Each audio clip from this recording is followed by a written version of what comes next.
Oh, that's right. You're the One Punch Man. I forgot about Dude, that. I'm tempted to do it again. It was that much fun, Oh. but no, man, I did that a couple of weeks ago. Oh, did you? Yeah, Oh, okay. yeah. Wait till the next DLC comes That's out. exactly Yeah. what I'm gonna do. So Yeah, I hear it's got Keanu Reeves in it again. So that's fine. yeah, that's fine. Yeah, So I remember Will asking, he was like, Keanu Reeves? He's like, yep, and he's playing Keanu Reeves. he is playing Keanu Reeves Yeah. as Cyberpunk. Yeah. Did you know I also used to be in a band called Dogstar? Right. Yes. Totally true. Are we, We are live. okay. Well, I guess recording. I'm Pat. Hey, I'm Jeffrey. Oh, it wants you to update your Acer Jumpstart. Wow, we got that out of the way pretty fast. Yeah, that came out pretty quickly. I am just going to have to mute that. I don't know. Does it actually show up in the replay? The sound? Yeah, I think it does. Yeah, the last Yeah, time but it's really muted. it is. It's really hard to hear. So, but that's okay.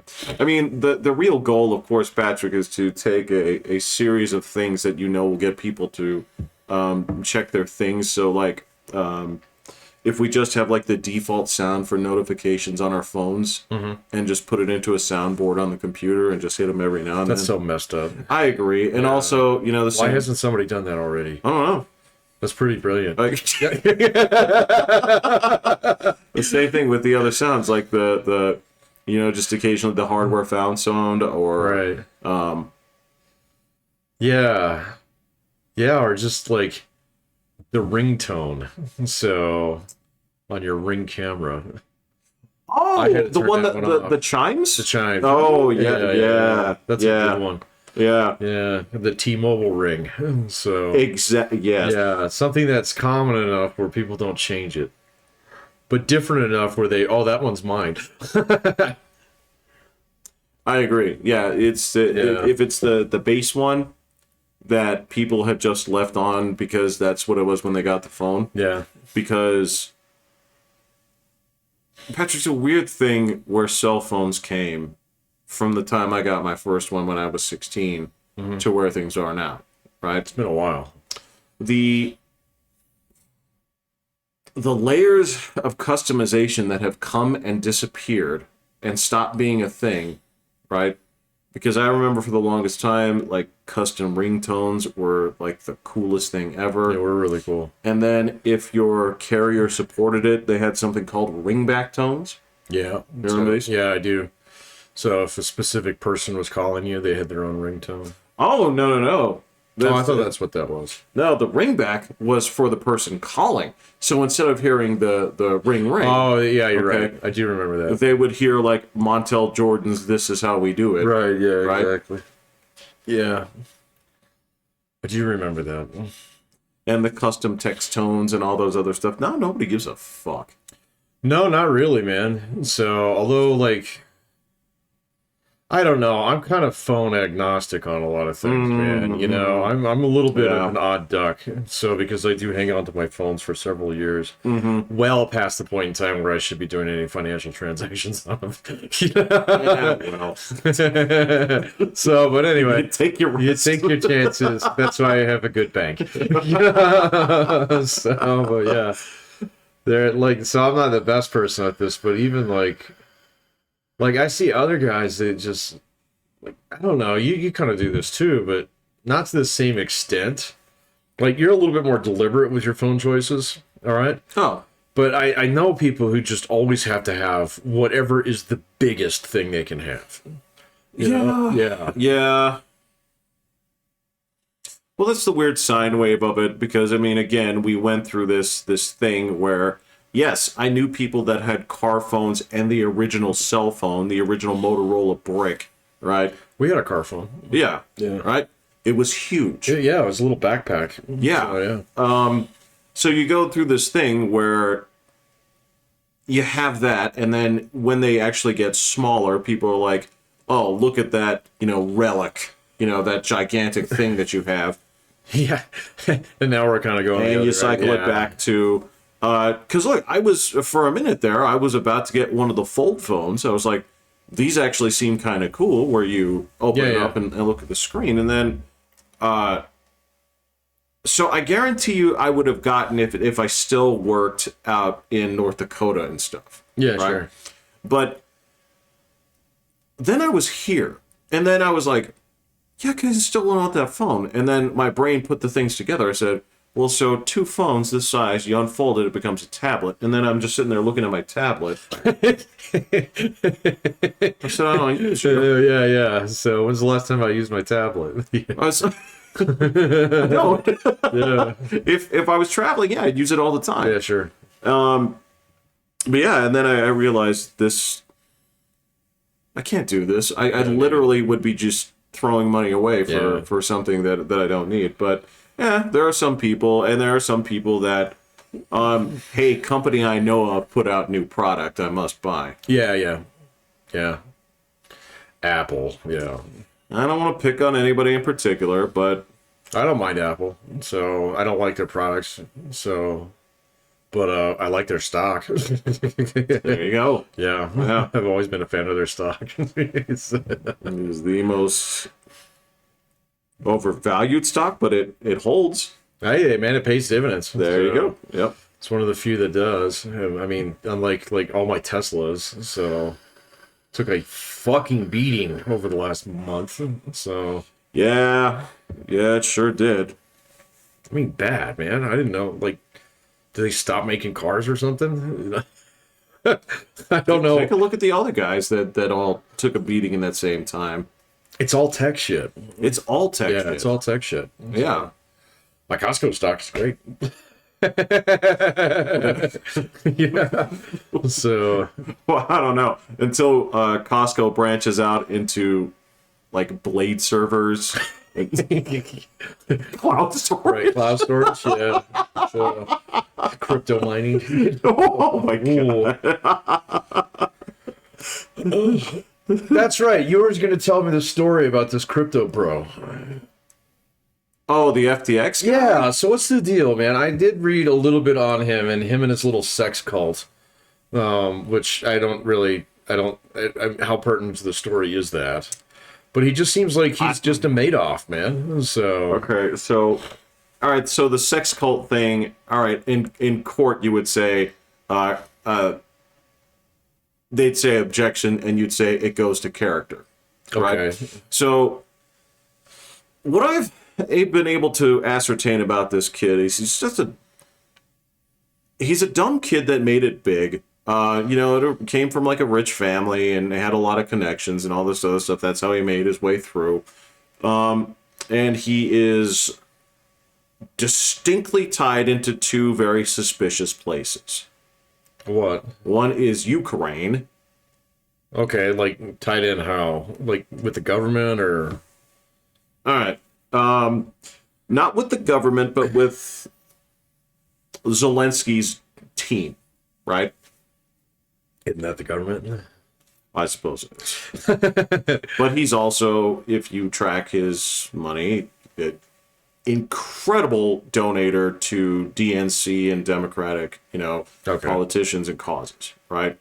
So right now what it looks like is he's been using this crypto situation to launder a shit ton of money back to the DNC. Yeah. Launder? Yeah, because basically it's been... Is he getting it illegally?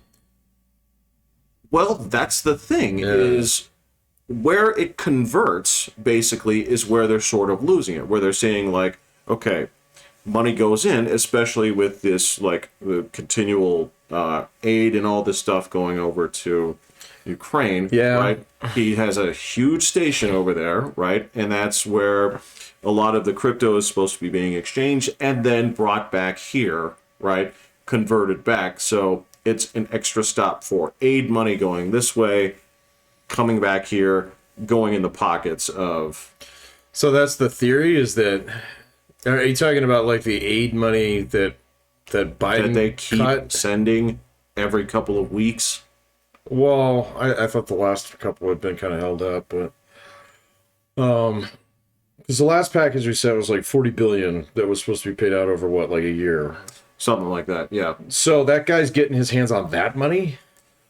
amongst other things. I don't know the full details of it, but that was the best breakdown that I saw. Okay. And again, this was all part of breaking stories in terms of suspicion. So what they do know is that he does have strong connections to Zelensky, and he has incredibly strong connections to lots of Democratic Party members. Yeah, because he's a big donor. I did see that. Yes. So, but I mean, there's a lot of those. I mean, I guess my question is like, okay, so that's a little bit different than the story that I read.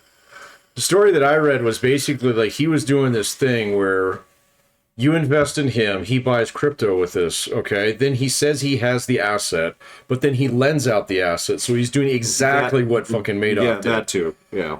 Well, that would be the big thing. No. This was like the newest round of that. Yeah, okay. And so, because I mean, that one made sense to me. It was like, well, that's just like Bernie Madoff, man. And so, What was that? register your Acer device, John. Again? That was a different notification. You remind me to fucking register. I'll do it, Acer okay? device. I don't care. I'll just turn off the sound. So, that's easy. Well, you know what goes through my mind every single time, huh? What? Is that the stream busted. Oh, yeah. No, Yeah. I can understand why you would feel nervous about that. Yeah. So, but it hasn't seemed to have broken since we decided to restart. Restarted? Yeah. Yeah. So that makes sense. Yeah, no, so I did see that. I saw the thing about the sex cult, and so like there was some girl there that is like been shuffling around. They basically fingered her as one of these Ethereum whales. Yeah. Yeah, and they're watching her shuffle her money all over the place right now. So because I guess that's what blockchain lets you do. So, but yeah, it'll just be like, so, and there's another twist behind this that's really interesting. What's so, that? there was an author that was actually profiling him at the time. So this is Michael Lewis. It's the guy who wrote Moneyball. So, yeah, and The Great Short or The Big Short. This is like the guy when it comes to like financial, like, you know, Oh, something stank. something stank, and Yeah. he must have sussed something out on this dude because he's been working with him for like 6 months. Mm-hmm. So yeah, so we're gonna get a great book on this, probably sooner than you think. Fascinating. Yeah, Fascinating. no, he's the guy that he did not expose Madoff, but there was God, someone from 2008 that he went after hard. I think it was the Countrywide guys. So, there was one dude in there who was completely crooked. He was taking basically, what was that, Fannie Mae and Freddie Mac dollars.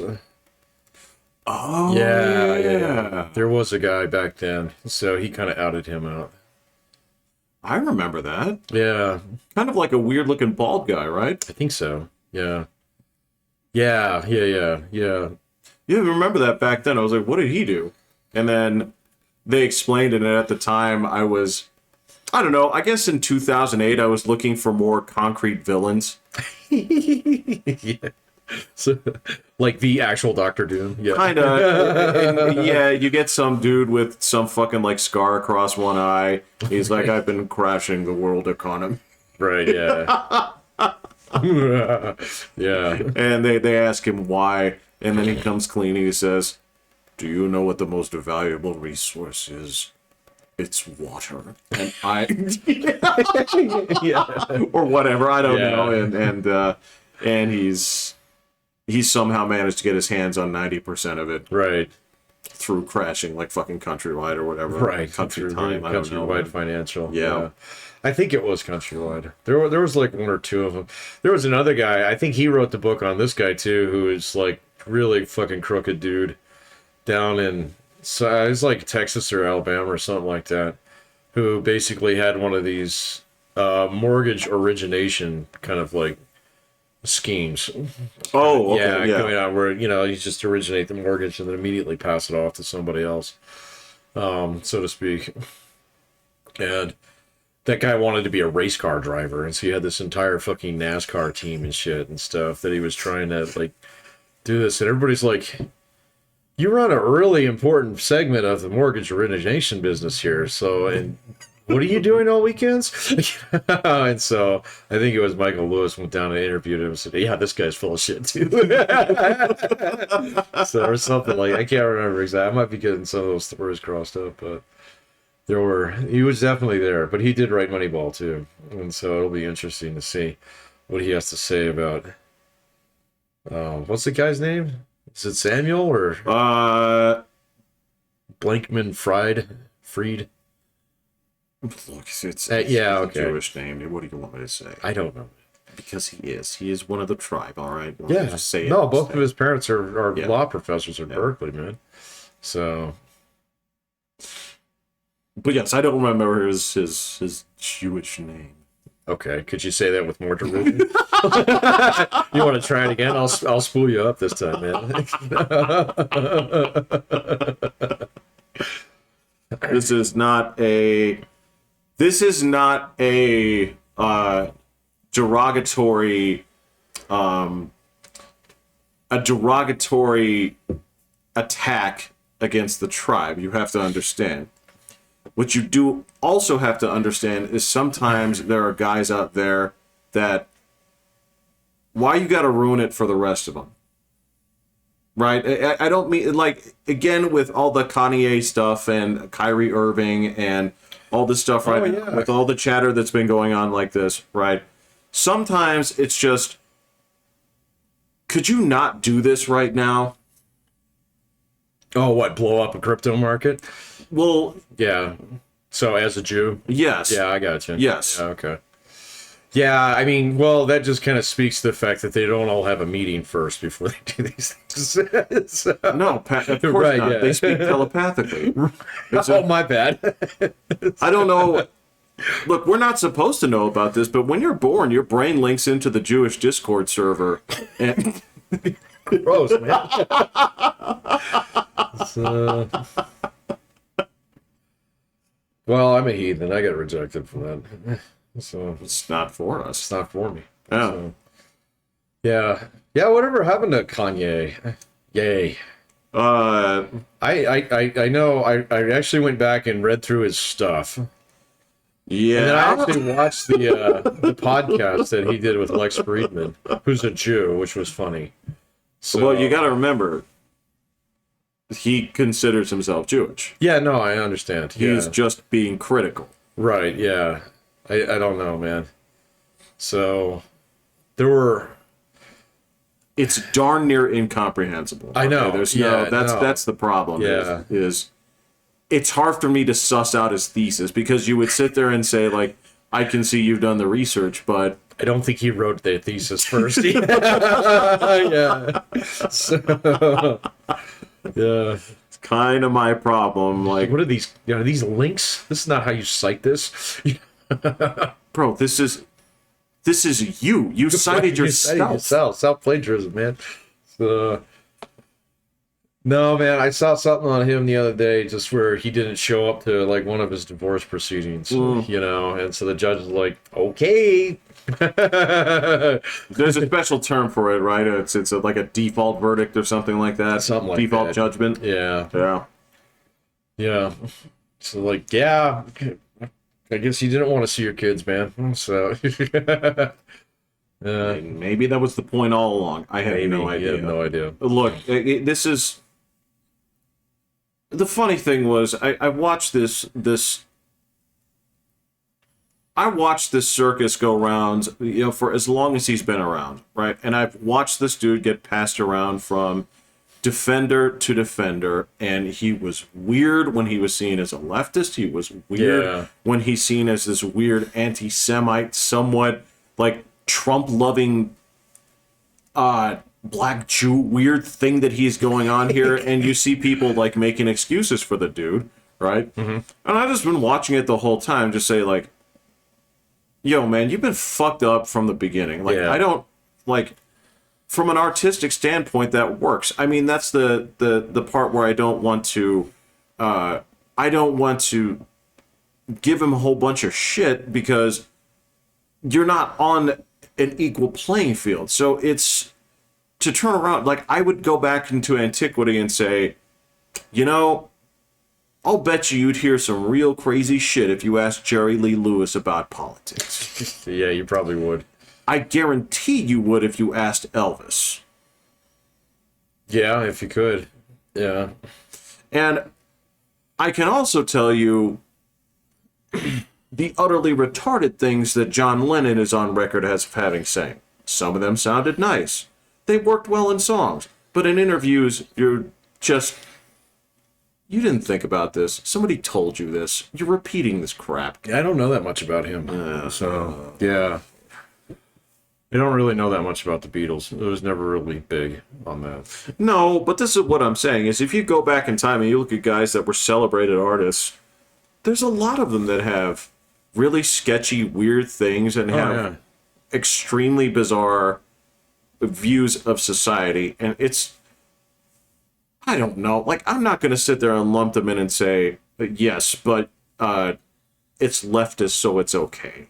It's like, no. It was dumb when it was then. It's dumb when it's now. I don't know if you've known what's happened to poor James Woods in the past few years, but that dude's gone off the deep end. I don't know anything about him. And he's like an ultra-conservative ambassador.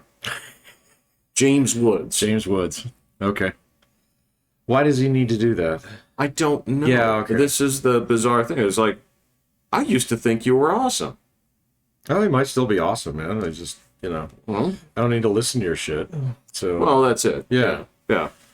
So, like Tim Allen, I still like Tim Allen. So, but I'm seeing some of the shit he puts on Twitter from time to time. It's like, it's so basic, bitch. It really is. Yeah, it really It's is. Like, don't give me simple problems. I got an answer for you, dude. Yeah. You want to talk about? Well, the problem is you don't run it like a house. So, yeah, exactly. It's like, I got it, man. Yeah. So totally understand. So, yeah, Kevin Sorbo's like that. Kevin Sorbo, wasn't he Hercules? He was Hercules, and Yeah, okay. he is. There are not very noisy. many right-wing celebrities, are there? So There's a couple here and there. there are some that are out of the closet, right? And my understanding is that there are quite a few that don't say shit, right? But there are some that, like, again, it's people that, like Rob Schneider is an extremely loud conservative. Who cares about Rob Schneider? There you go, right? So, God damn, what is the last movie I saw Rob Schneider in? I don't even know.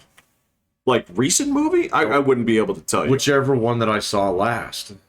I guarantee you It's been a decade, dude. It's been a decade. The last time I saw a movie with him, I guarantee you it had Sylvester Stallone in it, too. Yeah, it probably did. Yeah, come to think of it, yeah.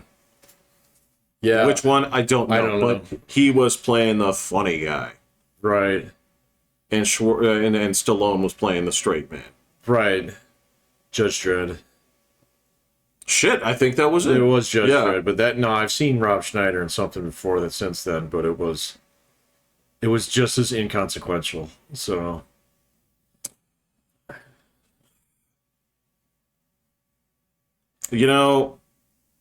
there's another guy that I lump in with Rob Schneider. Who dat? Tom Arnold. And Tom Arnold, yeah, that's a good one.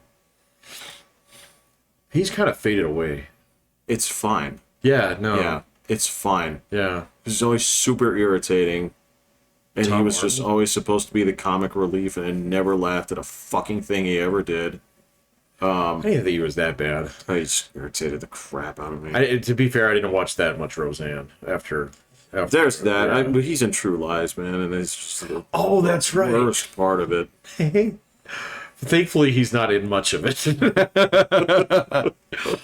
Although the gag where the guy shoots the fucking lamppost, that actually is pretty good. Look, I don't hate that movie. Yeah, no. I actually like that movie. All right, so it's not good. Yeah. All right, it's not. That movie's a hell of a lot of fun to watch. It's okay. There you go. It's fun. Okay, it's fun. There. So the people I watch that does they watch the movies for the first time and just kind of watch them react, right? Mm-hmm.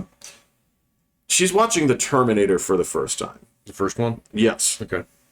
Now, I did this a few years ago, having watched it in the 80s. Sure. Seeing it through a younger person's eyes, watching it for the first time, alerted me to its many flaws. The first one? Yes. Yeah, there's many. It's many flaws that I completely overlooked. Because he thought it was cool. Well, it's not just cool. And it's not just, like, badass. But it was also things that I took for... I just gave it a pass. And I kept listening to that music in the background. This weird kind of, like, half 80s, half disco... Yeah, I know, yeah. It's awful. It's just plain awful. Yeah.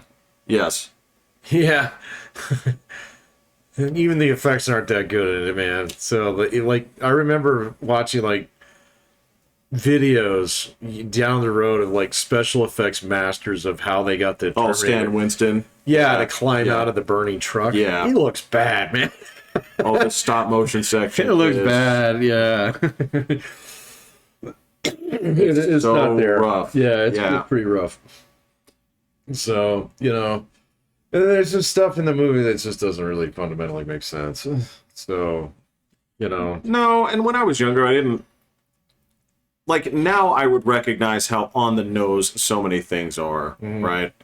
You know, because I didn't even think why...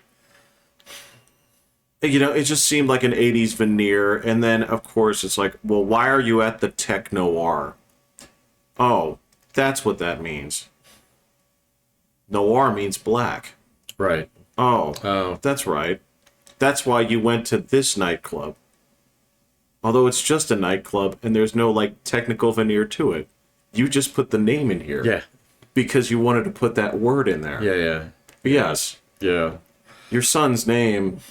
His initials are JC. Mm-hmm. Yeah. I'm not tracking now. I've lost it. Oh, What are you talking about? well, the savior of all mankind, John Connor. His initials Jesus are Christ. JC. Oh, okay. Yeah. It's just things that are just so on the That's nose. so stupid. Yeah. It's just angsty level bullshit coming out of fucking James Cameron back then. I'm still mad. And don't get me wrong. Look, there's actually quite a few bits in that movie that I do really enjoy watching. Right. Yeah, there's a couple here and there. But that prosthetic head is just it walks you right out of the movie. It's terrible. Yeah, it's absolutely terrible. It's like, I'd rather see the dead cat. You know? So, yeah. Fuck you, asshole. It's like, who says that? Why is... I guess that's the question. Why is that the actual response? Yeah. Because the first one is, sorry. Right, yeah, exactly. You know? It's like, I'll clean it up. Yeah. So, I don't know, man. It was... Yeah, the second one is so much more polished. So... Oh, But, yeah. I mean, even that one, it's got its moments where it's like, okay, you know, that the whole timeline thing, changing the timeline and no fate and stuff, it was supposed to be all stitched up. So, you know? yeah. Yeah, but then, you know, oh, yeah. Somebody's career needs to be revived, so let's go do this. Speaking of that, I've seen those previews for Avatar. I gotta tell you, I have no desire whatsoever to see that.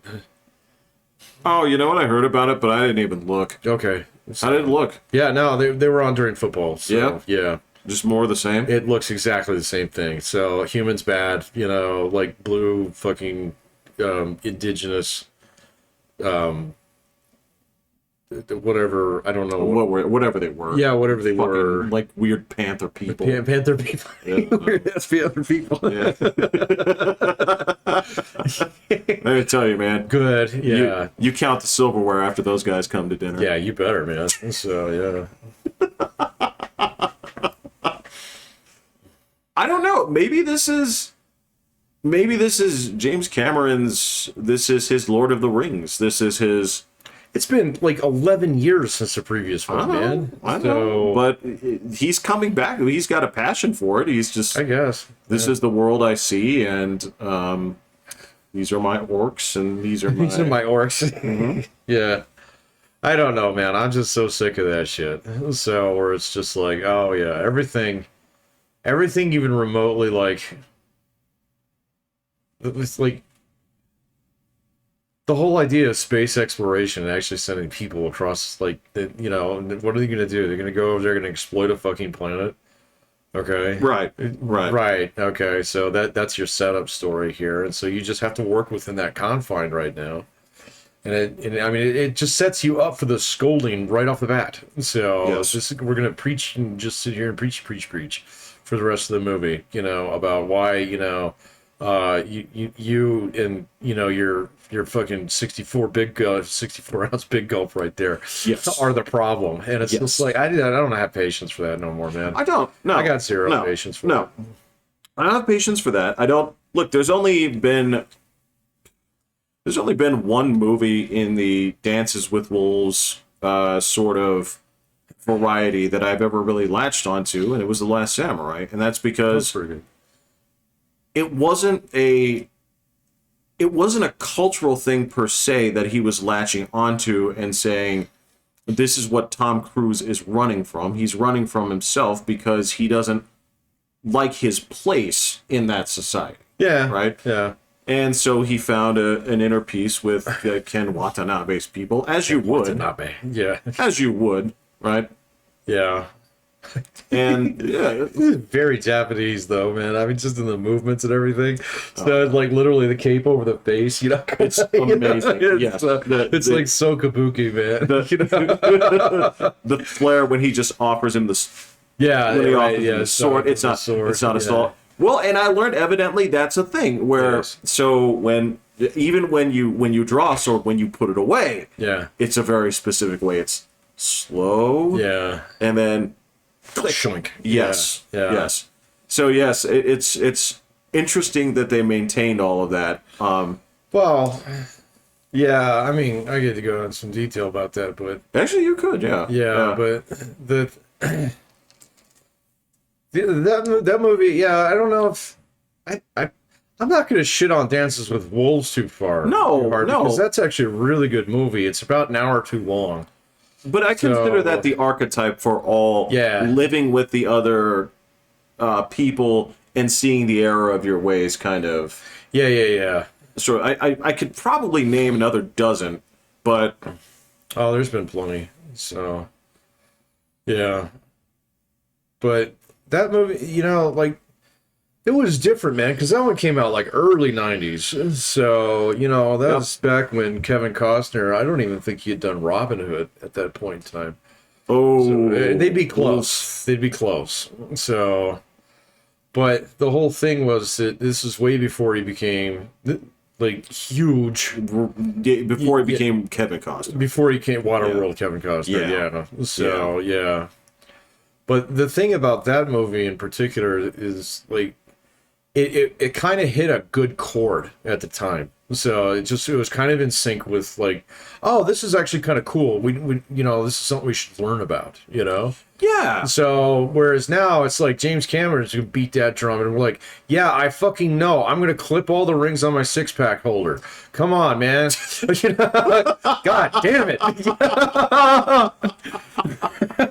Well, you raised an interesting point because all right, because the closest parallel I can give you right that is, which one is it? Is it The Searchers, where John Wayne, they go to look for the girl who's been kidnapped? Yeah, that's Searchers. And it's played as a tragedy that she's been indoctrinated into that tribe. Yeah. Where this is almost kind of the reverse. Yeah. Right? Which, I mean, you could look at that as sort of like a... you could look at it as sort of like a cultural touchstone. You could say that this is sort of... Our sensibilities have changed in terms of how we view these people, et cetera, right? I'm not going to go too deeply into that. I just know that it's a fine movie. It's, like you said, it's a little bit too long. What? Dance with Wolves? Yeah. Yeah. It is. It's a little bit too long. It's got a little bit too much stuff in it. And then it's Too much stuff, like... plot crap, that you just don't need in there. So, but, and then there's there's elements of it where they touch on some things, and then they were just better off not doing that. So Why open it if you're not? Yeah, exactly. Why open that? I mean, we don't need to know that this guy was fighting in the Civil War. Okay, fuck that. There's half an hour you can chop off the beginning. Okay, so where he rides like 3 fucking times back and forth, and it's like pod races. Got it. So, but I mean that's Kevin Costner was a younger filmmaker back then too. He wasn't quite as tight.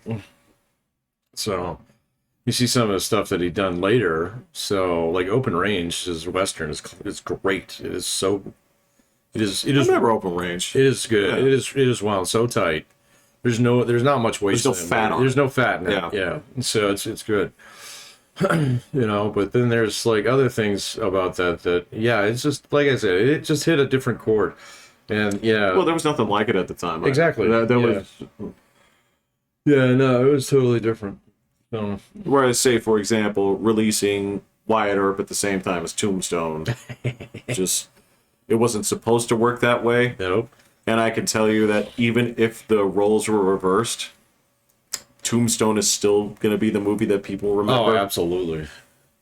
Oh, the Wyatt Earp movie with Kevin Costner is terrible. It's bad, man. Rough. So, yeah, it's got fucking Dennis Quaid as fucking, Doc Holliday. It's terrible.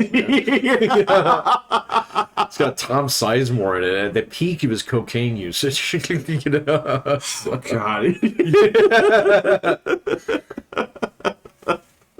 You can just see it in his eyes, man. It's crazy that, a lot of these guys are still working. I know, man. There's a lot of them out there still.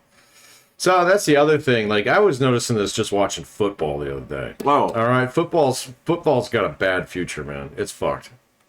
So I watched the Patriot game, so I only watched one. That's fine. No, well, so you tell me what you've observed. Okay, so the first thing that I noticed, all right, in the game was, so I watched a couple games. I can't remember which game this one was. All right. Okay. But the amount of nepotism that's going on in the NFL has bled all the way down to the official ranks now. Oh. Because I'm sitting there looking at it, and I'm like, oh, that's Ed Hockley. Cool. I was like, wait a minute. Shouldn't be. Wasn't he like 75, even though he had those humongous guns? Well, it was like, check out the ripped old referee back in the day. Yeah, right? So anyway, now his son is a head referee. Oh. And it's kind of like, wait a minute. Let me look into this here a little bit.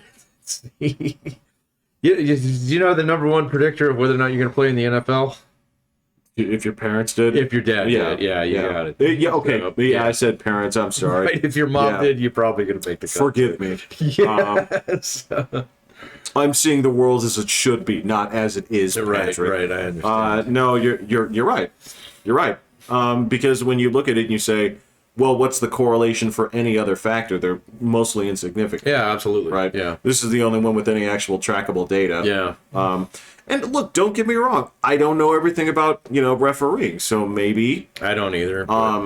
Tiny Hockley started as a journeyman and made it to, apprentice? Union card punch? Yeah. So, But, it's one of those things where it's just like, oh, okay. And they, like, all the teams, they scream for talent. And I watched the Broncos play the other day. And William, if you're listening, I'm going to defect, man. So I think I'm out. Are you selling the fucking Broncos secrets to the Russians? I am. You're going to have to talk me out of it next time I see you, Will. So, because I feel so betrayed by my country. We can't even beat a shitty Raiders, coached by the McDaniels. So... Right. It's bad, man. It is bad. So, but anyway, that's for another time. But the whole, like, he's like, number one predictor is whether or not your dad plays in the NFL. It's just like, that feels kind of gross to me, man. So. Well, you don't like the dynasty angles in sports. You probably don't like it in, I don't like it in Hollywood. I don't like it in sports, and I definitely don't like it in politics. So those are... How about business? Business doesn't bother me quite as much because eventually businesses get big enough to some point in time where, okay, the family, it might still say Walton on the building, but it's not run by Waltons anymore. They just get checks out of it, you know? Yeah, because I remember like the like Roy Disney and Oh, yeah, his brother. So, yeah, and like Bill Ford and yeah, the Ford thing, I think it went 2 generations before that got bled out. Disney didn't go past Roy, if I'm not mistaken. I think Roy did it twice, actually. You might be right. I'm trying to remember. There's a what people don't understand is there are some companies out there that I mean I know you know this, but there are several companies out there that people presume were monoliths from day one, and there are people that don't know how close Disney came to buying it entirely. Buying what? The farm. Oh, yeah. Yeah. Couple times. Yeah. So, the whole Disneyland thing was like a humongous gamble. So that's just one of many times that, yeah. In hindsight, you're thinking, how could Disneyland be a gamble? Yeah. It's a humongous gamble. So, yeah. Same thing goes with, people don't believe this, but Apple was kept afloat. How? By a big personal loan from Bill Gates. Yeah, I know. Yeah. So, And he didn't even ask for it back. nope. Those guys were actually buddies. Yeah. So, yeah, no, that's the, yeah. And I, like, everybody, like, Apple's, I remember when Apple was on its fucking deathbed right before they came out with the iPod, man. Everybody was done. They came out with the Mac, and then the remember the desktop one that were like the GMac or whatever it was like something like that. The one that it was one piece. It was the monitor plus. It was the monitor, but they all came in different colors, kind of thing. Yeah. And everybody said it was gonna be badass and things like that, and the schools bought them all and shit. And it turned out like a year and a half later, everybody's switching back to HPs and things like that, you know. Just because, like, I can't do my shit on this, you know? So it doesn't talk to that shit over there. I think those were the Power Macs. I think you're right. I think that was the Power Mac. Yeah. I think it was the Power Mac. Well, because there were 2 problems with it, Pat. Or what were the 2 problems with that when you're selling them en masse to schools and stuff? I don't know.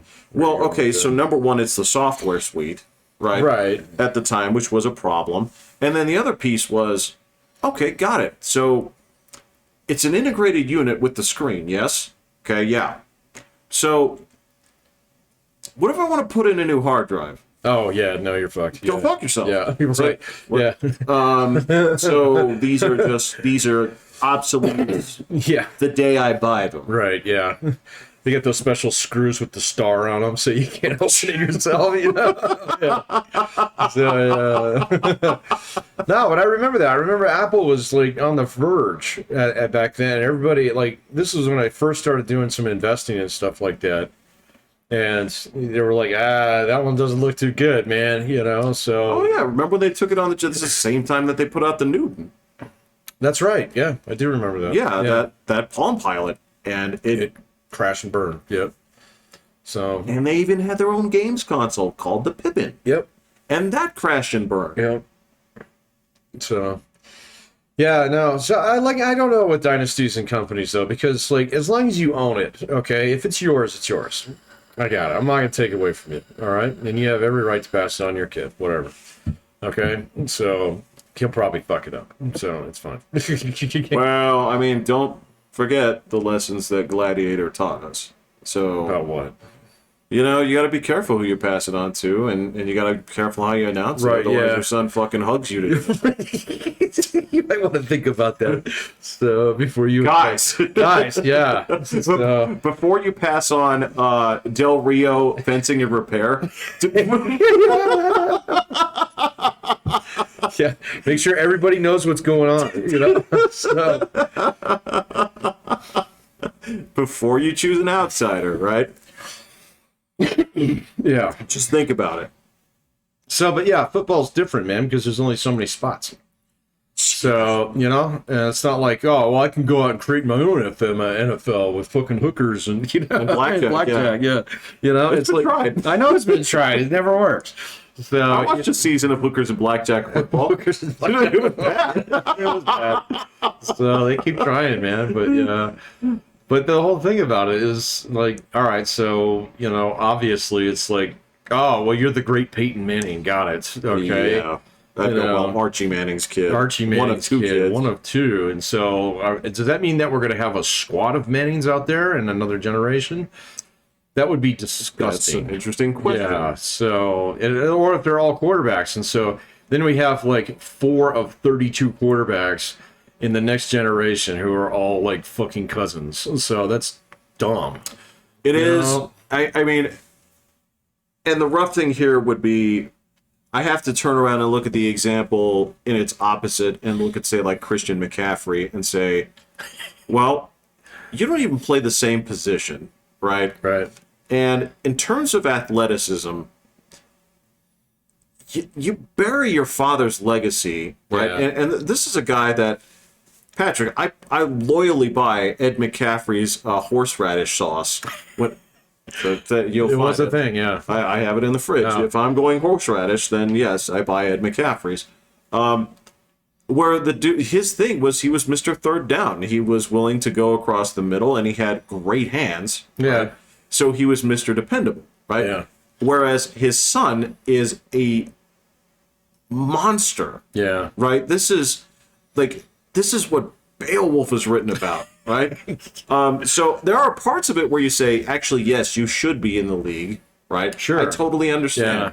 But then there's this nepotism side where I don't know. Yeah, there's got to be a spectrum there where, like, on one end it's like, no, totally okay, and then you get to like, well, there's 6 fucking Mannings in the league. That's gross. So there's some point in there, and I know everybody's gonna say like, well, as long as they can make the cut, yeah, but like, first of all, you're gonna come from a gene pool that's already like probably established, as being like okay in order to make Athletic, football. fine. Yeah, sure, yeah, you're not gonna be like 5'4", okay, and whatever, kind of thing. All right, so you got all those qualifications, but then you get exposed to football for your entire life. Everybody wants to shake your dad's fucking hand. Okay, your high school coach thinks you're awesome because he wants your dad's autograph. Yes. And so you're just gonna get fucking passed, kind of like all the way through, until you actually get out into the NFL. All right, and if you can, do the McCaffrey thing and hold your own, great. Okay, but like, I can see it, like, even with Peyton and Eli both in the league at the same time. There was always the heir and the spare kind of going on. So, oh, I know, man. But... Well, you know what's funny is it was a debate until Peyton won his second right via Denver, because for a while there was, you're at 1, right, and that guy got 2 against the Patriots both times. Yeah, a team you struggle with. Right. Yeah. So, yeah, I don't know though, man. Which relegated Eli to, I don't want to say obscurity, but he's definitely. You wouldn't buy Eli Manning at full price, but if you saw. If you saw him on sale in the rack where you're like, oh, cool, all right, so Eli Manning, oh, Red Dawn, right, and they're both like $3.99, you might pick up an Eli Manning. You might pick up an Eli. Yeah. So, I don't know. I mean, the amazing thing about quarterbacks anyway is it's like good ones are so rare. And so a lot of times we just have like adequate ones. And so since there's a lot of adequate ones out there, it seems like there's a lot that are, like have relations with other people in the league, And so it just kind of smells kind of funny, man. Why are you using such Clintonian weasel words? Weasel words. I don't know. I know why, because because there's a greasiness to it. I kind of like that, man. You're right. Clintonian weasel words. I saw him weasel out of someone trying to tack him down on Epstein a couple weeks ago. What did he do? How did he? He just walked away. So he just gave the reporter a big old smile and walked away. Oh, so it was like, Yeah. So he did. He squirted ink and then. No, he almost like looked at her like, not today. Right, Just right. walked away, you know. So, yeah. No, I gotcha. Yeah, I guess I kind of share. So the other part of that they were talking about wasn't. I thought you were actually, because of the commercials you were watching during football. I thought you were going to go into the entertainment hullabaloo that's been kind of going on right now. The last throes of the old guard speaking their mind. I don't know what you're talking about. So, like, Scorsese went to war with Marvel movies and stuff like that. Yeah, I know that. Yeah, and I wouldn't say he really went to war with them, man. He just, well, that's how they took it. well, yeah, no, that's how the fan base definitely took Right. it. Yeah, where he was just kind of like, it's not really my thing, you know. Well, no, he made a good point, and I actually agree with him on this. It just depends on what you go to get. As he said, I wouldn't really call it a cinematic experience, but I'd call it a roller coaster ride. Yeah, and sure. I don't even find that derogatory, because there's nothing that I'm going to go in there aside from Easter eggs that I'm going to go in there and say, I have to watch this for the technical merits or for the Yeah. very interesting, right? Except for as a a dork for the lore, right? Mm-hmm. That kind of thing. But so Tarantino threw his 2 cents in, and so now he's persona non grata because he did not hold his punches. He stated directly, he said, "This is the worst era of filmmaking." Oh, I did see that. Yeah, Yeah. he came out there and just unchambered with both barrels, and Well, he has been known to do that. Yeah. he's got opinions. Yeah, He does have opinions. He's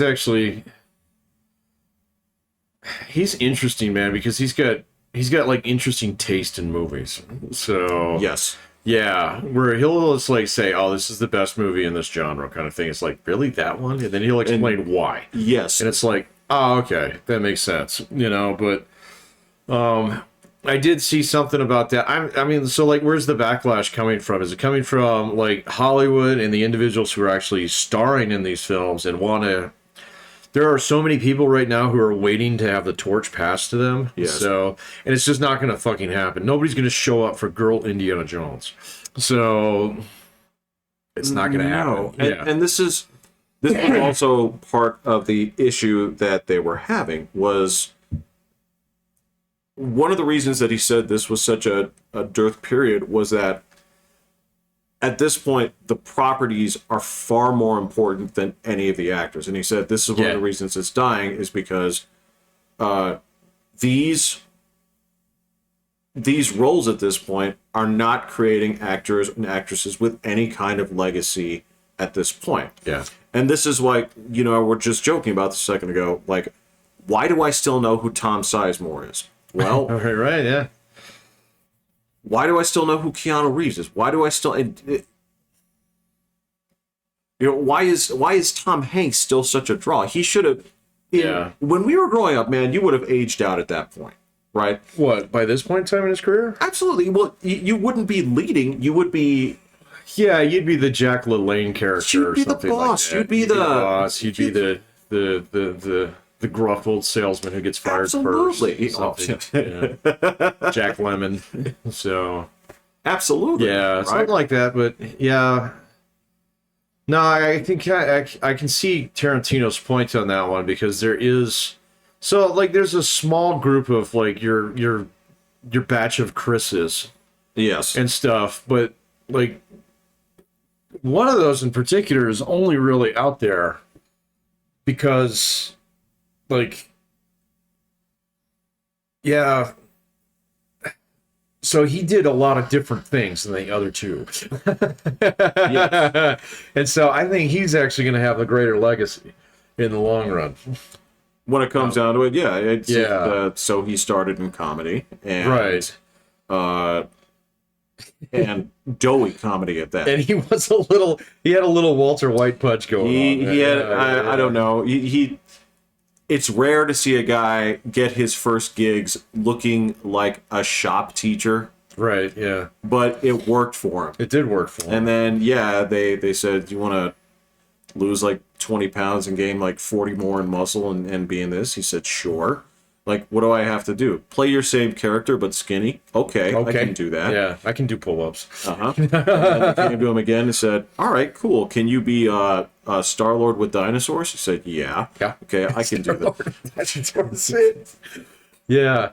But, like Chris Pine is the one that kind of throws me for a loop in some respects. From Star Trek? Yeah, so, I mean, that guy could have done a lot of different things, but, Yeah. I mean, he just got totally pigeonholed by bad movies, two of them in particular. And, you know, now, like, there were a couple other guys that flamed out, and I saw the exact same thing happen back in the day.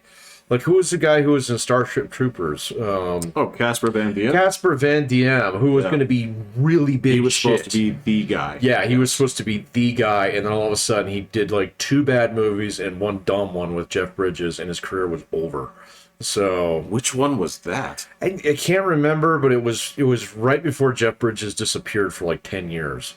So Okay, yeah, got it. something right in that era, right there where he was supposed to be Billy Badass.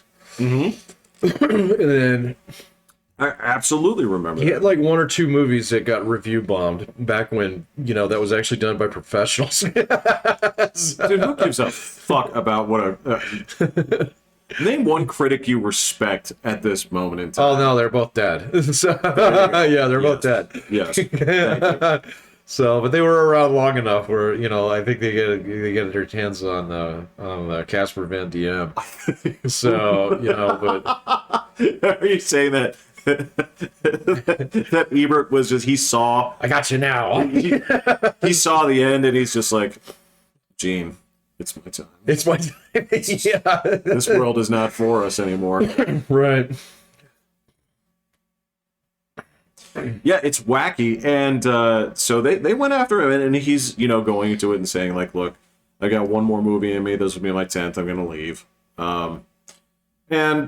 You know, Good on him, man. good on him. Yeah, yeah. That's the way you do it.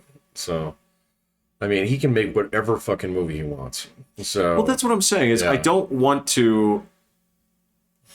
wouldn't want to see Quentin Tarantino get roped into doing fucking Aquaman 2 or you know, just something where you know, it's the same thing. I know that Spielberg is, I think he's about on his way out because he's getting pretty close. he just put out a movie that's literally about himself. Oh, did he? Yeah. Oh. And of course, I don't know. The dude's a genius filmmaker. He's got so many movies under his belt. He absolutely does. He's been a pioneer in so many things, some good, some bad. And even the bad ones aren't really that They're bad. not that bad. Which, I mean, when it comes down to it and you say, well, who's the best hitter of all time? Do you go based off of average or do you go based off of slugging percentage? Right. And Yeah. I would say that there are better sluggers that got more bases per hit, but I would say there's nobody out there who hit the ball as consistently as Steven Spielberg. Oh god, no. And literally, when that ends, that's an era of filmmaking that's done. Yeah. There are a lot of actors that owe their careers to him. Shit, yes. Yeah. to Tarantino's point. So Absolutely. yeah, there are quite a few people out there who, yeah, like Tom Hanks's entire resurgence was thanks to fucking Steven Spielberg. So, now let's see. He did Forrest Gump before he did Saving Private Ryan. Well, okay. Yeah, he so, well, yes, he did. Yeah. But the question is whether or not, because his big gamble out there was Philadelphia. That's right. And that was Robert Zemeckis, I believe. That was Zemeckis. Yeah, And that was an incredibly risky movie. that was at the time. Yeah, it's ho-hum now, right? It's totally home now. At this point. But, yeah, it was a Still good. huge... Denzel Washington's so fucking good in that movie. So It really is. Yeah. It's hard to find a movie that he's not good in. So Look, he's oftentimes the best part of bad movies. yeah, and, he's been in many bad movies. Very many bad movies, but but he is usually the best part in that bad movie. Absolutely, yeah. So I got it, and it's funny because did you see the transition at Disney? No. Disney brought. Oh, back, they went back to Bob Iger. Yes, they did. They did. After, what I didn't know is that they had signed Chapek to a 3-year extension in June. Oh. I don't know. Yeah, so the upper politics in the Disney World land is not something that I'm too familiar with, but it's usually not a good sign when your company goes back to a CEO that they let go. So, Yeah. that makes for some awkward conversations. So what would you? Okay, so here's the thing. This is the weird thing about this is Disney's had nothing but excuses to make for a while, right? So if there are a couple things that Bob Iger is known for at this point is he is a dude that was not afraid to spend, right? Yeah. You know, so it's like, what did he buy? Well, he bought Pixar. Yep. Huge deal, right? And he bought Star Wars. Yeah. And he bought Marvel. Yeah. And he bought Fox. Yeah. Right? And this is one of the things where they're like concerned about this because so they were saying the problem with the parks, they said, well, this is all COVID related, right? They think because of COVID. Well, COVID hasn't been a real concern here in this country for a while. No, it won't be next year. Nope. So there's that. And so they say, well, what about the movie thing? You guys were making gangbusters, right? And so, like, Black Panther Wakanda Forever 2 came out, right? Right. It's doing okay. None of their movies have done any real business since they've come back in, right? So they're like, well, you had this franchise. It was minting money. What happened to that? And you know, you got sides. I don't know. Ask him. He's like, I don't know. Ask her. It's like, oh, ask that guy. Yeah. Right. And then, so then you get to the other part. They say, have you done anything with Fox? The answer is no. Have you? What's happened to Star Wars? Well, unfortunately, you've walked into like the bad tier of like properties. Yeah, you literally painted it. You painted yourself into a corner on that one. Yes. Yeah. I see so many articles out there that are trying to tell me that Andor is good. Maybe it is. Maybe it is. I don't know. care. Yeah. I don't care. Yeah. You guys have sapped my energy about this. Yeah. I'm too tired to care now about Star Wars. So, yeah. Oh, well. So, I mean, yeah, that's what was going on with that guy. But we'll see what happens, man. So they could go a couple different ways. So, you know, all right. So, Pat, I had a revelatory moment the other day with the things that I'm saying, and yes, I am not the target audience. And you know how I know this? why? So I was having a discussion with one of my favorite people, a Venezuelan student, right? And of course, she's, she has a strong interest in things like this. She's telling me about this trip she took to Miami, and she went to Giovanni Versace's mansion. Oh, okay. The designer, right? Yeah. Murder victim. Yes. Yeah. Right. And she knew the killer's name. Oh, really? Right. And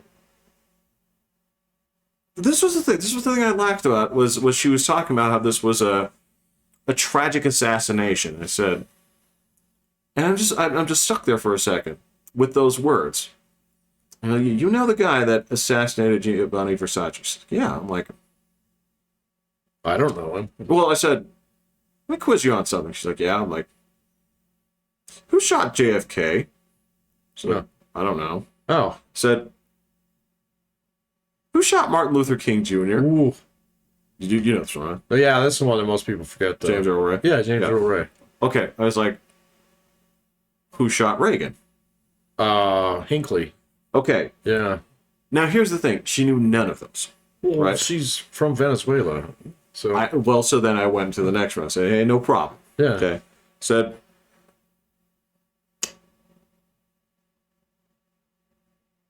"Who were the Axis powers in World War II?" She doesn't know. She didn't know all of them. Yeah. She knew one. The big bad, yeah. And this was the thing. This was where I just I recognized. I'm like, she's like, "You're picking on me, aren't you?" I'm like, no. I'm actually sort of recentering myself here, right? Yeah.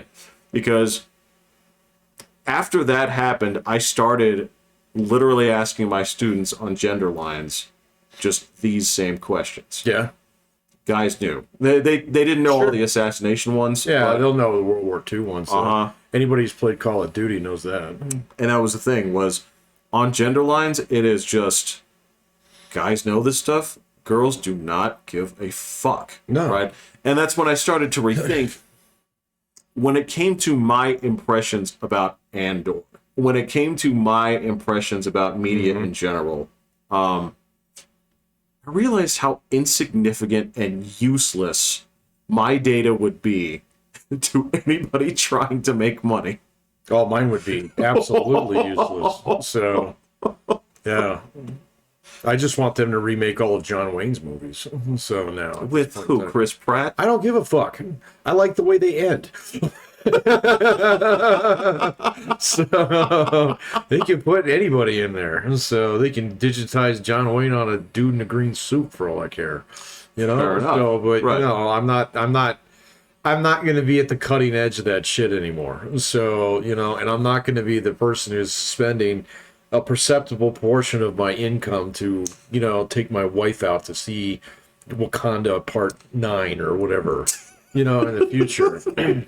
So, no, I don't really get that offended when, you know, Hollywood doesn't cater to me anymore because I basically have given up on it as well. And so, you know, maybe someday, like, the genre will come back around. I mean, there's genres out there that are due for a comeback. So, you know, or maybe they'll come up with something new. You never know. Or maybe sci-fi will actually get good again, you know, so... Well, don't get me wrong. There's some interesting stuff out there, but it's just not... You have to work for it. It's not big enough to hit my radar. Exactly. Yeah. And you have to work for it, and you have to accept its limitations, where... Because of their limitations, the stories will be small. They have to be small. Yeah. Right? But what I can also promise you is there's nothing that you would see on the scale of Alien. Right? No. Where it is a mix between science fiction horror with immaculate set design and actors who are actually very, very talented. Yeah, you're not going to see that right now. Right? So. And a super tight script. No. No, I guess the next thing that I'm looking forward to is probably Tarantino's 10th movie. Oh, it is, but... Yeah, I don't know what it's supposed to be either, but I'll check it out regardless. So, you know, but even things that are kind of genre specific that kind of hit my sweet spot, I didn't go see them. And so I'm not even a good representative of those things anymore. Well, you used to see anything Potter related, right? Well, yeah, but that was because my wife was way into them. Right. I actually did not go to the theater to see the 3 new ones, the Fantastic Beasts ones. Okay. I didn't see those until recently. So and that Were was they any good? Not really. So, I mean, it's kind of like extending the lore and stuff, but the whole Potter series, the way that it actually wrapped up was pretty good. So, you know. That's what you said. Yeah, it left you kind of full. And so you're like, that's good. Not mad like Game of Thrones or anything like that, but, you know, it was like, no, I feel good about that. And, you know, you can go back and like, check back in with it from time to time, but I don't need more. I don't need more of it. Well, that's exactly it. Yeah. It has a beginning, a middle, and an end. Correct. Yeah. So Specifically with these things thought of in advance, like planned for. she wrote the books first before they were removed. Right. Yeah. Yeah. No, it's shocking how well that works. Well, and look, and I can also understand. So here's my understanding is that Ms. Morales, evidently she is quite wealthy. She's very rich. Especially from somebody that I understand was like living in her car. Yeah.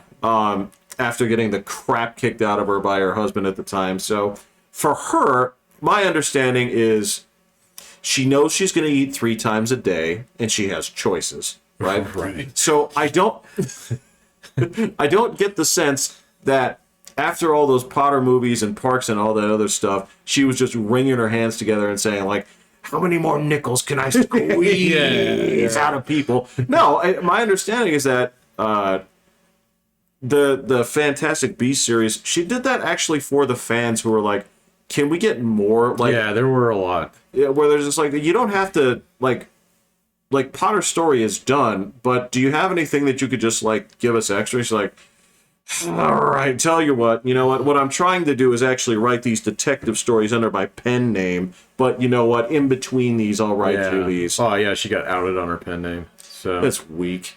it is kind of weak sauce, but, you know, like, yeah, so the fans did kind of bang it out of her on that one.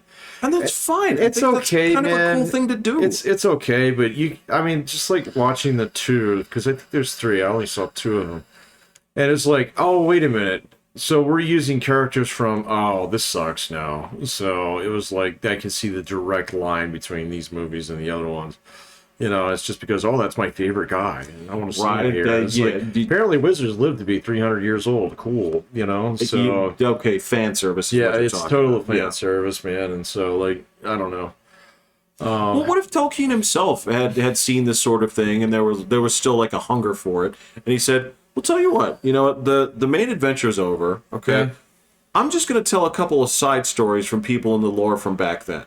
Right? Yeah. Kind of like what the Amazon show is trying to do. Oh, badly. But it came from him. But he's the lore master, so he says, well, his story has to begin and end here, and absolutely cannot impact this over my dead body. Man, I heard some shit from Tolkien's, like, youngest garbage prodigy that is in charge of the estate. Did you hear this? Did you hear these quotes?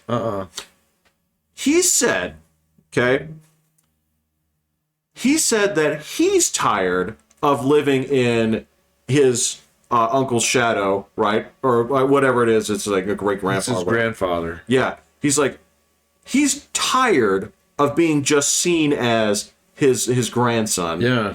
And that he's the one that says, this needs to be updated. So evidently he's the one that signed off on... Oh, the Amazon shit? Yeah, yeah. And just to go back to nepotism, okay? Yeah. Did you hear the stories about the two fuckers that actually run the show? I've seen them, but I don't know any stories about them. Do you know what their credentials are? Nothing. Nothing. Yeah, they've done, like... Oh, there was one show that they were a part of, and it was absolute crap. I can't remember what it was. Do you know how they got the job? No. Because J.J. Abrams recommended them. Oh, there you go. Yeah, so... And those two guys worked That's a with guy them. who needs to be thrown off a bridge. So... yeah. So... That fucking guy. Like, that dude he's gone to every franchise, right? And it pisses me off because he treats it like a restaurant, right? He comes in there, it's like... He's a Robert Irvine of fucking movies. Kind of, yeah. They shakes his head really vigorously. He just shakes his head and he says, like, so I got to look at your menu. So he goes in there. Wrong, yeah. And it's not just the doing it all wrong. The thing is, he comes into a Mexican place, right? And he says, like, you guys are doing this all wrong. It's like, but you're a white Jew. It's like, doesn't matter. You're doing it all wrong. Okay, this is a Mexican place. So here's the thing. Okay. All right. Sit down. You're watching me make this? Okay. So these are hot dogs. Okay. You slice them in half. Yeah. Well, he says, like, but these are Mexican hot dogs, so hit them with sauce. Right. Yeah. And then the people, fresco. then the people, like, kind of hug him. It's like, we've been saved. You know, he's like, don't lose your drive, guys. You can't give up on yourselves. And then so next week he goes to a Chinese place, right? Right, does the same thing. And they're like, but our restaurant is failing. He says, no problem. See these hot dogs? Okay. Your hot dogs, but you lo mein them on top. Right, yeah, okay? exactly. Don't lose your drive, guys. Don't lose this dream. Oh, thank you. Right? So what do you think he does?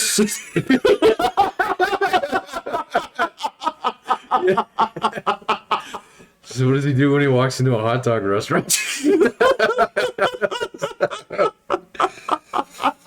Also known as Disney. So you're sitting there looking at, like, 5 different franchises this dude had no business in, and these have all been turned into hot dogs with either spaghetti or fucking lo mein on them, or fucking queso fresco, or or duck sauce or whatever it is. Like this is all the same shit. You've written the same script like 5 times.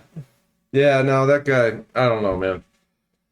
Fucking J.J. Abrams, Yeah, man. fuck that guy. So, but you know, like, I mean, guess it back to your earlier point too. It's like I'm rapidly aging out of the target audience, man. They don't want us. They don't want us. They don't want my opinions. They obviously don't want my money. So, you know, It was good money. We were willing to spend it. I guess, man. But you know, maybe some things just changed too. So because like there are a lot of things that I've started to notice that are kind of in the cultural zeitgeist that I just don't fucking get. You know now. Uh-oh. Yeah, so like okay, so YouTube's got the shorts up, which is basically my version of TikTok now. Yeah. Man, I get like out of 5 of those things, I get like 3 of them. And the other one's like, I don't understand this reference. I know it's from music, but I don't know what it is. And so, and then, okay, so let me swipe on this one. It's like, okay, I know this is a mean gag here, but I don't get it. Am I too stupid to get this, or is it just not funny, or is it just not for me? You know, I was like, I don't know. And then the next one, it's like, oh no, I get this one. So, and I swiped the next one. I was like, oh yeah, I remember Robin Hood Men in Tights, cool. You know, so then he swiped the next one. It was like, yeah, I don't know why really we're putting this dance tune over like the Imperial March here. It doesn't really, Right. yeah. So Right. you know, and so there's just a lot of shit out there, man, that I just don't get. You know.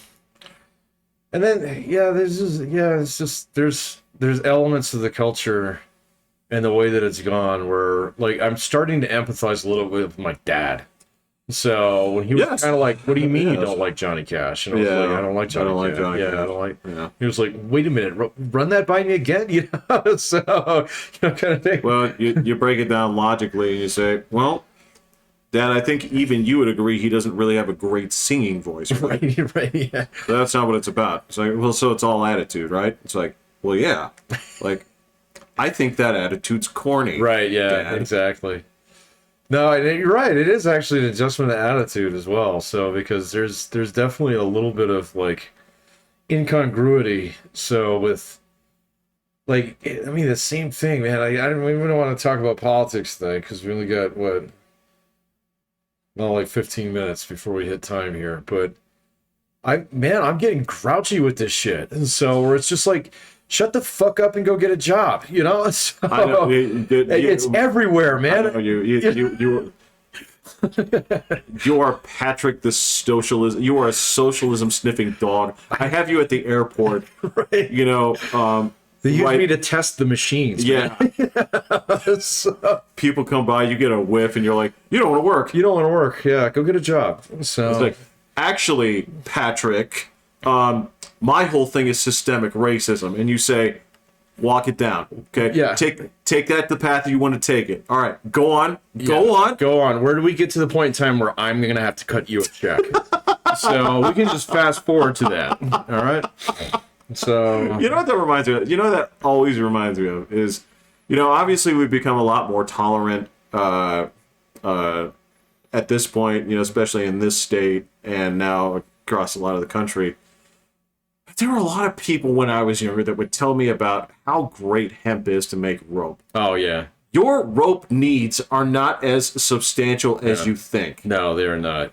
So just come clean, just Yeah. say, I want to smoke weed.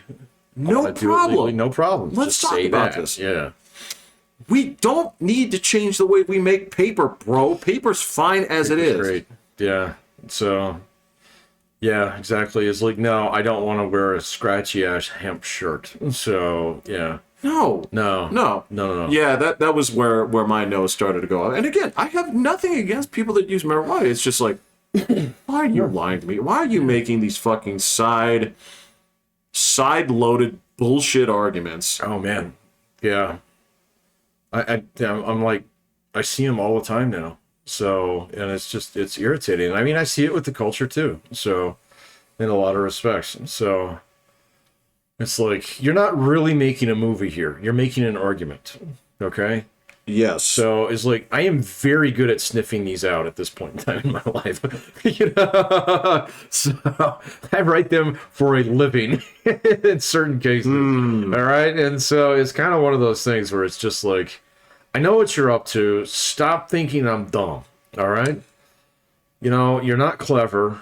No. All right. That's not going to work. I can see what you're doing here.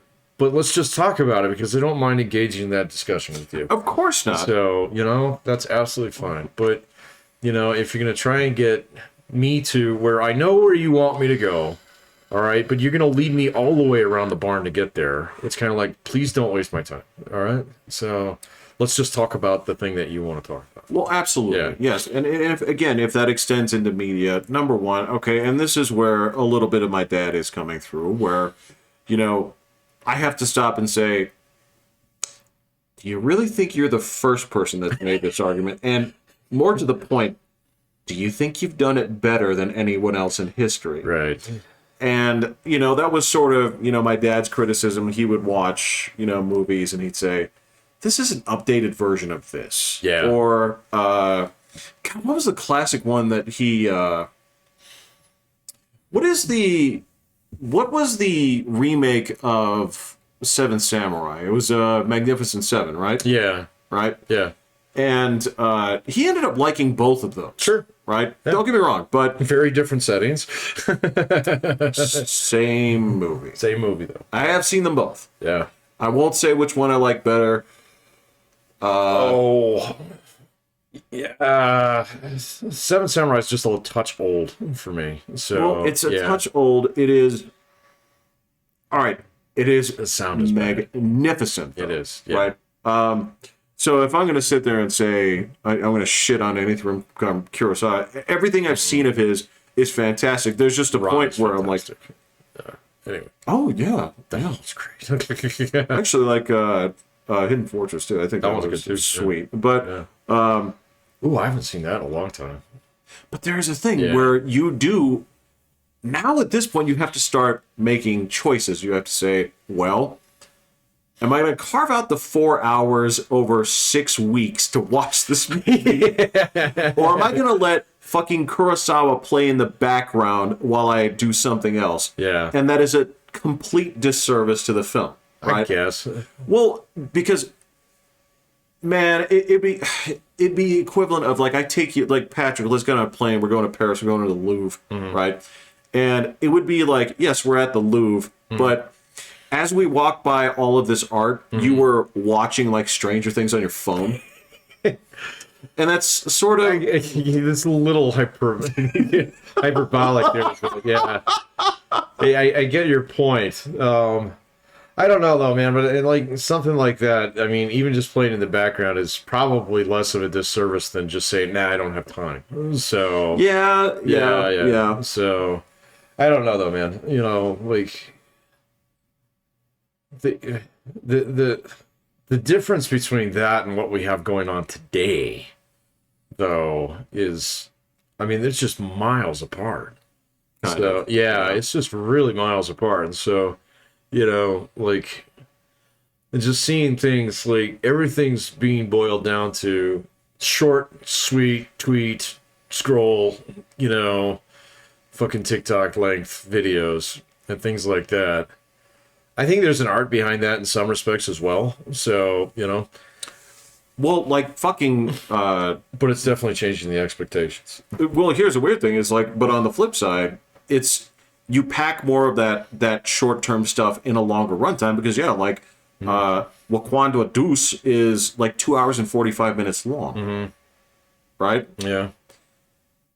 But that's what I'm saying is, what do you get? Is it just more stuff? Right? That's the question.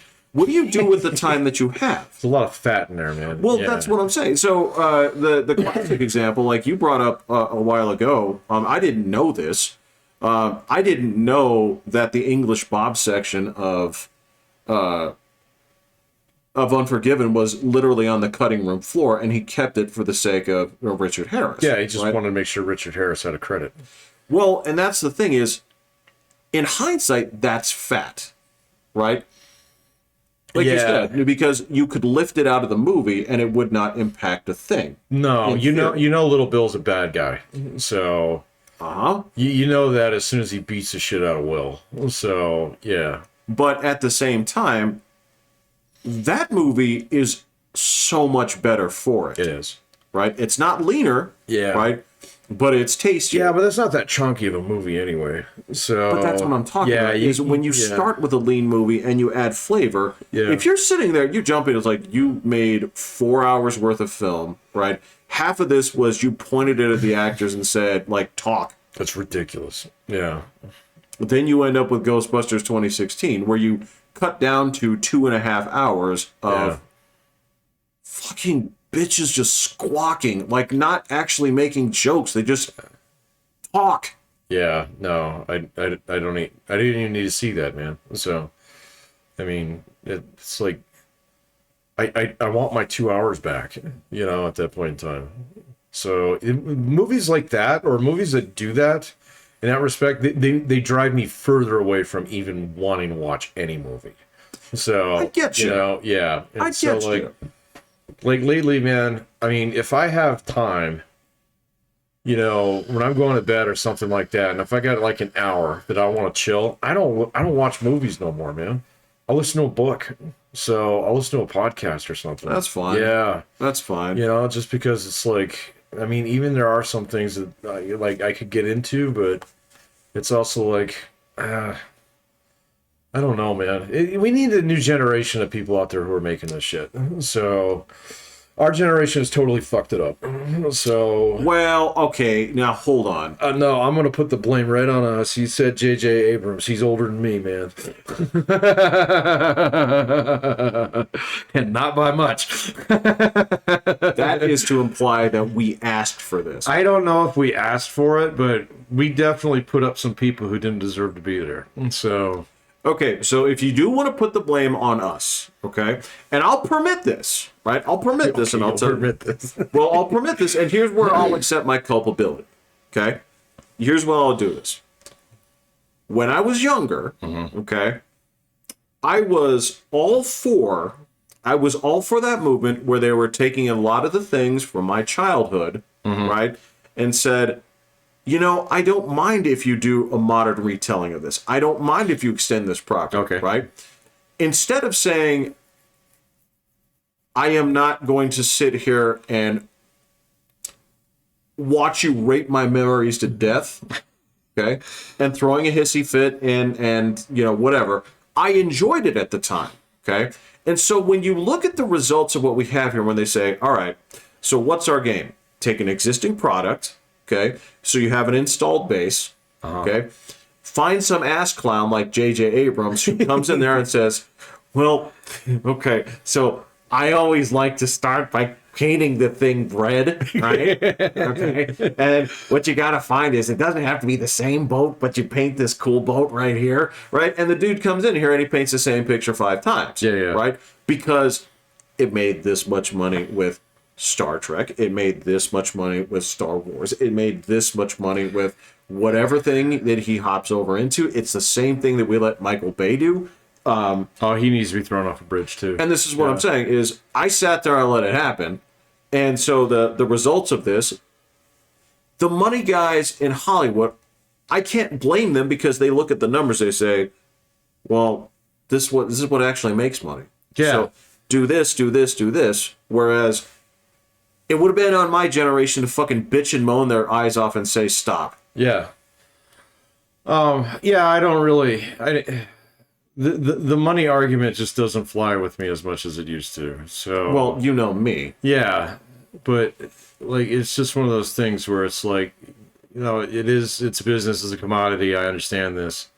All right, I'm not going to sit here with some glassy-eyed vision of what Hollywood should actually be, in some respects, because quite honestly, you know, if You've heard me bloviate about this. well, yeah, sure, but if you know, well, yeah, that's true, but I'm not saying that I disagree with you. So I think that there's just an element to it that I think that's an easy scapegoat when your real fucking problem in some respects is audience.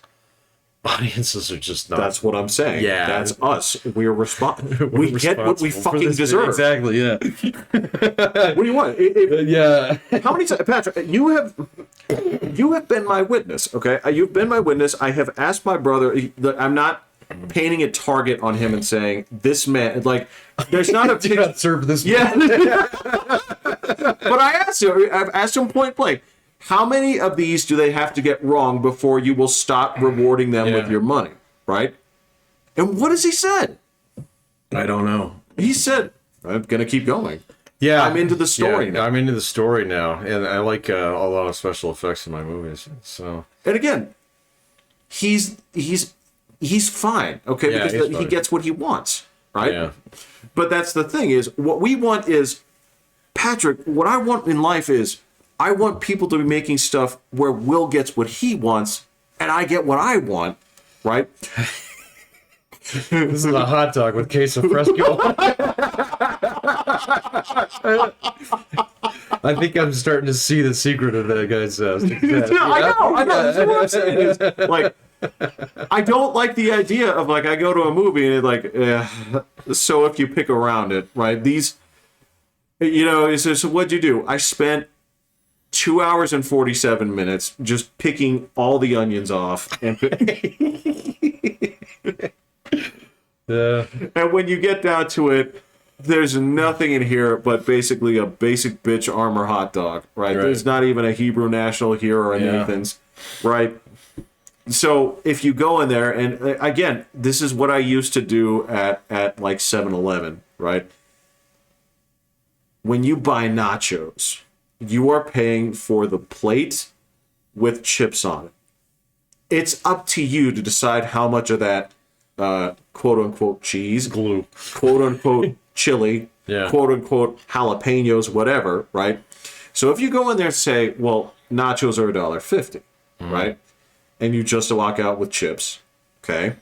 Or you go in there and say, did you get your money's worth? And he said, yes, because I buried it in that fucking chili, right? Yeah.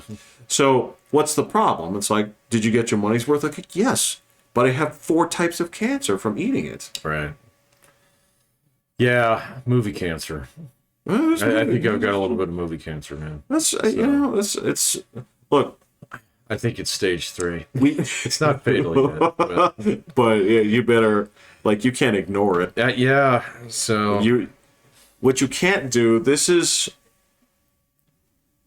as people that can speak with some expertise on cancer, right? Sure.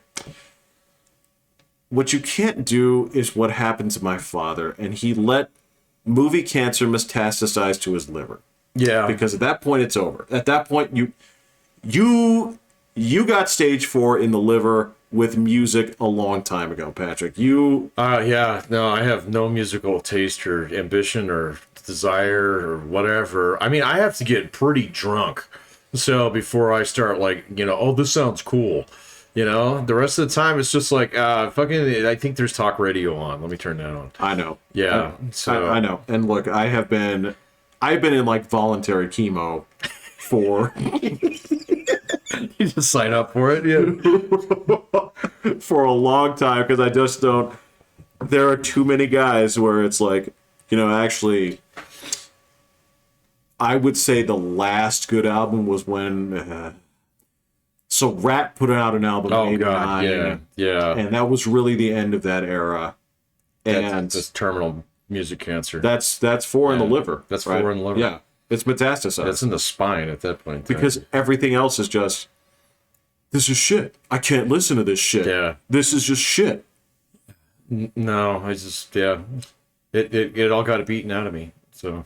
And right now with movies, man, I don't know if I'm at stage 3. I'm at stage 3, man. So there's you gotta fight. I'm going holistic approach on this one, man. So this one is in the Lord's hands.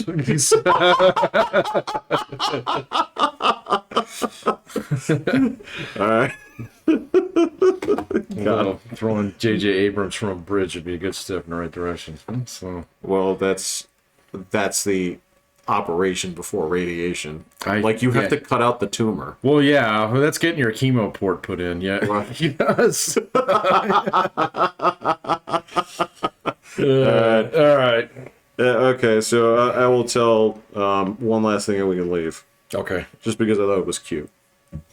So you see that power drill over there? Yeah. Okay. It's just a weird quirk about my dog, because you were talking about pets earlier. Mm-hmm.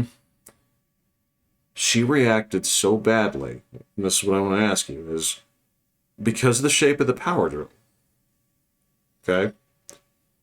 I was kind of like squeezing it gently and making machine gun noises, Uh-huh. and she didn't like that one bit, like Oh. somebody else had done that. Yeah. And so what I wanted to ask you, Patrick, have you ever fired your power drill like a machine gun? No. Why? Are you a grown-up or something? I don't, yeah, I don't know, man. It just didn't occur to me to actually use it as a gun since, like, Because you have guns. because I have guns, yeah. So, and like, Alright. yeah, and like in my house, I'm constantly armed with like Nerf guns too.